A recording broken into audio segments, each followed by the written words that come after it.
कभी सोचा है कुछ कहानियां पूरी नहीं होती फिर भी दिल में रह जाती हैं। ऐसी ही कहानी है ये कसम। सुनिए और महसूस कीजिए।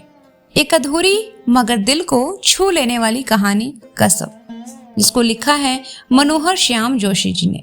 नायक ने विदा के बाद उन घंटों में कम से कम 50 बातें याद रखने लायक मानकर मन में अंकित की। उनमें से कुछ 500 संक्षेप में प्रस्तुत करने के बाद मुझे ऐसा लगता है कि अनावश्यक विस्तार में चला गया हूँ।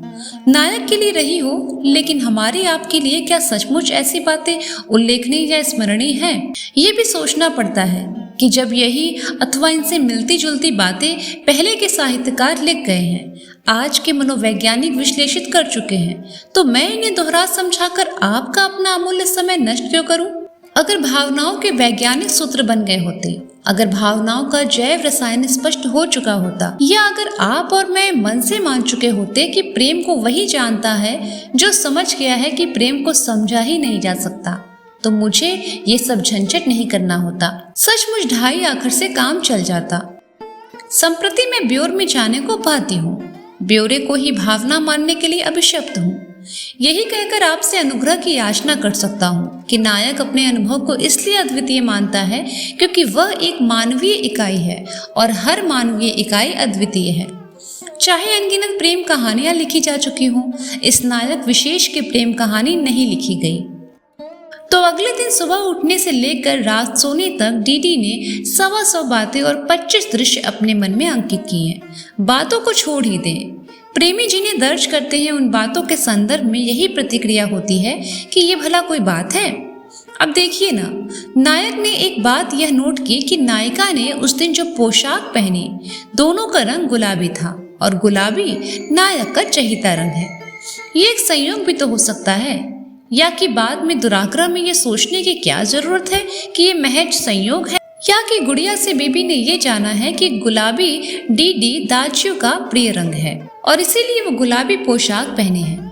और एक बार सोच भी ले तो इस ओर ध्यान क्यों न दे कि इससे पहले दिन अगले दिन नायिका ने गुलाबी पोशाक क्यों नहीं पहनी। 25 दृश्यों के प्रसंग में यह निवेदन करने की अनुमति चाहूंगा कि डीडी को अब तक ये भ्रम हो चला है कि वह डीडी ही नहीं, परमात्मा द्वारा लिखित और दिग्दर्शित एक प्रेम प्रधान फिल्म का नायक है। अनाड़ी और अनुच्छिक सा नायक।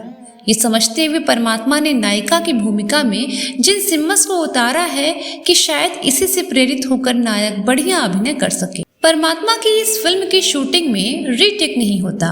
नायक ने अपने सभी स्नायु तार कस डाले हैं कि परमात्मा को निराश न करे। 25 के 25 दृश्य यहाँ दिखाना ज्यादती होगी। परमात्मा की फिल्म पर कैंची चलाने की धृष्टता पर केवल 4 दृश्य दिखाने की अनुमति चाहता हूँ। सुबह, बंगले का कोने वाला छोटा सा कमरा। कमरे में कोई नहीं है, लेकिन कमरे से लगे बाथरूम से नल चलने की और नायक के गुनगुनाने की आवाज आ रही है। वही सिग्नेचर ट्यून, हमें भूल न जाना। नायिका कमरे में आती है, मेज पर खुली पड़ी किताब उठाती है, अटक अटक कर उसका शीर्षक पढ़ती है, how green was my valley. अपने पल्ले नहीं पड़ती ये बातें। कुछ ऐसा भाव जताते हुए वह पुस्तक मेज पर रख देती है और कहती है, पंकज मलिक चाह पिला। नायक तौली से मुंह पोंछते हुए कमरे में आता है और कहता है, जरूर पिएंगे कानन बाला जी, आज हमें आपने बेग टी उर्फ चाह देकर ही डरका दिया। दूसरी बार वाला मगन चाह हमें मिला ही नहीं। मगन चाह की अंग्रेजी क्या ठहरी? नायिका मुस्कुराते हुए पूछती है। अ कप दैट चीयर्स, नायक ने जवाब दिया। कुछ खाने को? नायिका जाते हुए पूछती है। खास इच्छा नहीं है, कोई बढ़िया सी चीज हो तो नीयत बिगाड़ी जा सकती है। अपना खोपड़ा ले आऊं? वो तो थोड़ा सा खा दोगे? नायिका दरवाजे पर रुककर घूमकर पूछती है। शौक से ला सकती है अपना खोपड़ा, उसे खाने में बदहजमी का कोई खतरा नहीं। नायिका चली जाती है। नायक एक क्षण मुस्कुराता रहता है, फिर how green was my valley उठाकर पढ़ने लगता है। वो इस उपन्यास में पूरी तरह डूब गया है। कथानक के अनुसार उसके चेहरे पर भाव आ जा रहे हैं। कभी कभी तो वह उसकी कोई पंक्ति उचार भी देता है। हंसी का प्रसंग आता है तो हंस देता है, रुलाई का प्रसंग आता है तो रुआंसा सा हो जाता है। यही ढंग है उनका कहानी उपन्यास पढ़ने का। उसे अब कोई देख रही है, लेकिन कथानक में उलझा हुआ वह 3 दुनिया से इतना बेखबर है कि देखने वाली को देख नहीं पा रहा। वो ये भी नहीं सुन पा रहा है कि वो जो आई है कह रही है चाह। नायिका आवाज उठाकर दोहराती है, चाहा। स्वर नायक के कानों में पहुंचता अब जरूर, लेकिन मस्तिष्क उसे विश्लेषित करने से इनकार कर देता है। लिहाजा किताब पर से आंख हटाए बगैर वो पूछता है, चाहा। नायिका चीखती है। चाय और नायिका दोनों की सुखद उपस्थिति अब उसका मस्तिष्क अंकित करता है। वो सक्रिय होता है, चहक कर कहता है, चाहा, आहा। कुछ ज्यादा ही सक्रिय होता है। उसकी उत्साही हथेली गिलास को थामती नहीं, थप्पड़ सा मारकर गिरा देती है। चाय गिर जाती है नायक की उंगलियां पर, नायिका के पांव पर और फर्श पर। नायिका पांव झटकते हुए सिसकारी भरती है। नायक उंगलियां झटकाता हुआ सॉरी कहकर क्षमा मांगने की औपचारिकता पर चीख मारने की व्यवस्था दोनों का निर्वाह करता है। गंदा कर दिया ना फर्श, नायिका कहती है। अब बब्बन दारी से आएगा। सवेरे उठकर उसने ही झाड़ू पोछा कर रखा था। नायक बब्बन की सफाई से परिचित था, तो वह इधर उधर देखता है और फिर मेज पर एक कागज का टुकड़ा उठाता है और फर्श से चाय पोंछने की कोशिश करता है। इसे कहते होंगे तुम्हारे बम्बई में पोछा लगाना, नायिका प्यार भरी व्यंग फटकार सुनाती है। वह भीतर जाकर पोछा लाती है और फर्श पोंछ देती है, और तब फर्श पर बैठी हुई नायिका अपने अंगूठे से जरा ऊपर उभर आया एक नन्हा सा फफोला देखकर कहती है, जला दिया ना गंदे। नायक थोड़ा पशुपेश में है। उसे यह कहना है कि मैं भी तो जला हूं, या क्षमा याचना करनी है। आप, वो कहता है, इस पर जल्दी कुछ लगा लीजिए, हल्दी और नारियल का तेल या जमवक या। नायिका अपनी बडरी अखियां अपने अंगूठे से उठाकर उसके चश्मे पर जमाती है और पूछती है, ये आप क्या लगा रखी है? मैं देश वाली हूँ कोई। कुमायूनी आत्मीयता को तू तड़ाक में विश्वास है और आप संबोधन वह देश वाली यानी मैदानी लोगों को मुबारक करती है। ऐसा स्मरण कराए जाने पर अब नायक कहता है, आप तुम। नायिका उसकी बात काटकर संशोधन करती है, तू तू। नायक कहता है तू। नायिका आंखें बंद करके सिर हिलाकर नायक का अनुमोदन करती है, फिर कहती है, मेरा नाम तू, तेरा नाम मैं पगली कि तू पगला। नायक कहता है, मैं और तू होश में, बाकी सारी दुनिया पगली, कहता है और वही फर्श पर उकड़ू उसके पास बैठ जाता है। नायिका अपना चेहरा अंगूठे की ओर झुकाती है और जीभ लपलपाती है, कहती है, जानवरों का भला हिसाब, चोट लगी चाट लो, मेरे कहने चाटा ही नहीं जा रहा।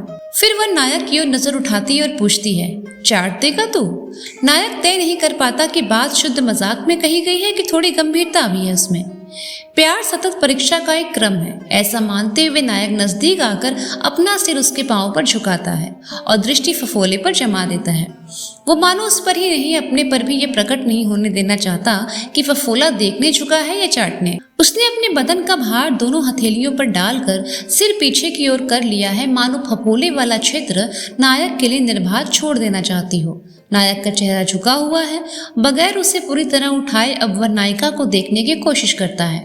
दो साध्य है दृष्टिकोण, लेकिन सर्वथा दर्शनीय और स्मरणीय है वे, जो सब दिख रहा है। होने की प्रतीक्षा में प्रफुल्ल चेहरा, हंसने में खुला हुआ मुख, चकित किंतु उपकृत चितवन, उष्मा की धौकनी, बने उरोस, साड़ी उठने से उघरी टांगी और एक नन्हा मुन्ना सा फफोला। ये फफोला मेरा दिया हुआ है, मेरा है, मेरा है, ऐसा कहता है नायक मन ही मन अपने से। झुकता चला जाता है वो और उसके होंठ छू जाते हैं उसके फफोले से। तब खिलखिलाती है नायिका, लाड़ भरे लेकिन मजबूत हाथों से धकियाती है नायिका, और इस क्रम में बहुत पास आ जाते हैं उसके होंठ नायक की नाक से। अपनी जीभ निकालती है वो, नायक की लंबी तीखी नाक के कोने से जीभ छुला जाती है। बछड़ा, कहती है और उठकर भाग जाती है। उसे रोकने की कोशिश में नायक फर्श पर लंबा हो जाता है। दोपहर बंगले का धूप खिला बरामदा, कैरम जमा हुआ है, एक मेज पर बोर्ड, उसके चारों ओर कुर्सियां पर 4 खिलाड़ी, बब्बन, बेबी, गुड़िया और बेबी के फौजी अफसर भाई। गुड़िया कुछ अनाड़ी है, बाकी सब खिलाड़ी हैं। ये लोग जितना खेल रहे हैं उससे कहीं ज्यादा शोर कर रहे हैं। बब्बन और बेबी बेहतर खिलाड़ी हैं, इसीलिए उनमें जबरदस्त प्रतिद्वंदिता है। नायक थोड़ा अलग हटकर एक मूढ़े पर बैठा पत्रिका पढ़ रहा है। उसे खेल से कोई दिलचस्पी नहीं, खेलों के मामले में वो कतई अनाड़ी है। उसे नायिका से दिलचस्पी जरूर है और अक्सर वो अपनी निगाहें पत्रिका से उठाकर नायिका पर जमा देता है। कभी कभी नायिका भी देखती है उसकी ओर, और जब वो देखती है भाई साहब उसे छिड़क देते हैं, खेल पर ध्यान दे। भाई साहब को किसी से मिलना है नैनीताल क्लब में। उनके चले जाने पर चौकड़ी पूरी करने की समस्या है। नायिका नायक से अनुरोध करती है। बब्बन हंसता है, ये क्या खेलेगा। नायक पत्रिका बंद करके खेलने में अड़ जाता है। नायिका नहीं जानती है कि नायक कितना अनाड़ी है, इसीलिए बब्बन से पिक्चर दिखाने की बाजी बदलेती है। नायक वैसे ही अनाड़ी है। बदाबदी से उत्पन्न घबराहट उसका खेल और भी बिगाड़ दे रही है।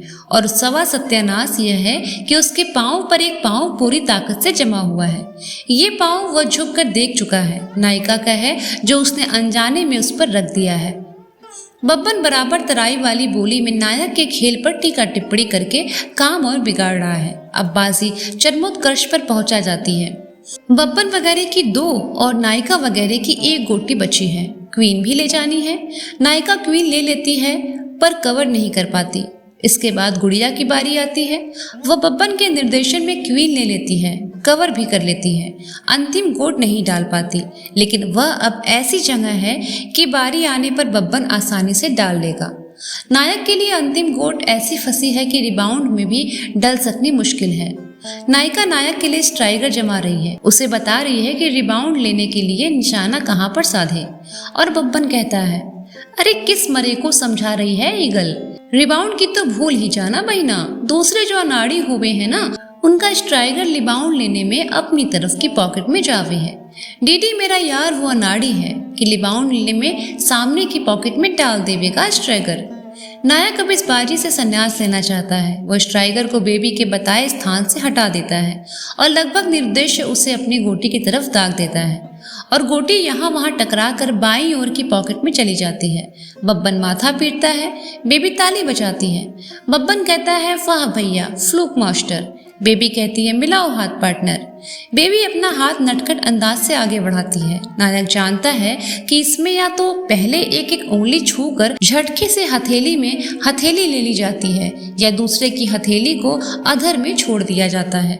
उसे डर है कि यहाँ दूसरी बात होने जा रही है, इसीलिए वह उंगलियों को छूने का खेल शुरू होते ही नायिका का अंगूठा पकड़ लेता है। नायिका इस बीच बब्बन से मुखातिब हो जाती है और कहती है कि अब उसको फिल्म दिखाओ। बब्बन मुकरने की कोशिश करता है। सहसा गुड़िया कहती है, गडुए की धार दोरे।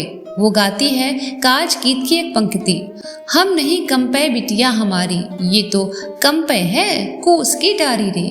नायक ने नायिका का अंगूठा उसी तरह पकड़ रखा है जिस तरह कन्यादान के समय पाणी ग्रहण किया जाता है।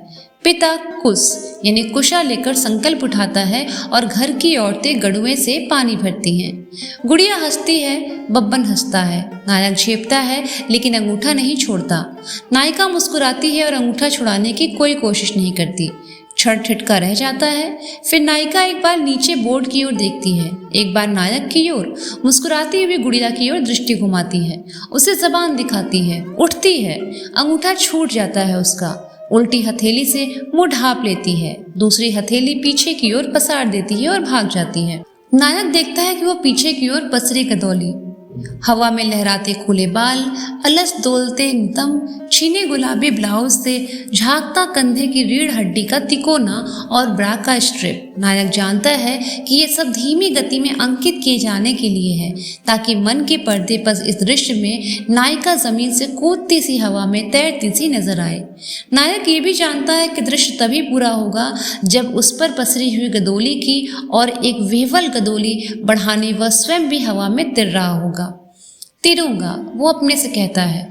तिर चुका हूँ, वो अपने को विश्वास दिलाता है। कहीं कभी या कि शराब पीकर लड़खड़ाता प्यार ऐसे ही परम निराधार आत्मविश्वास के सहारे संभलता है। इसके आगे की कहानी सुनेंगे आप अगले भाग में। सुनते रहिए माइलस्टोन एक्सप्रेशन पर अन्य कहानियाँ।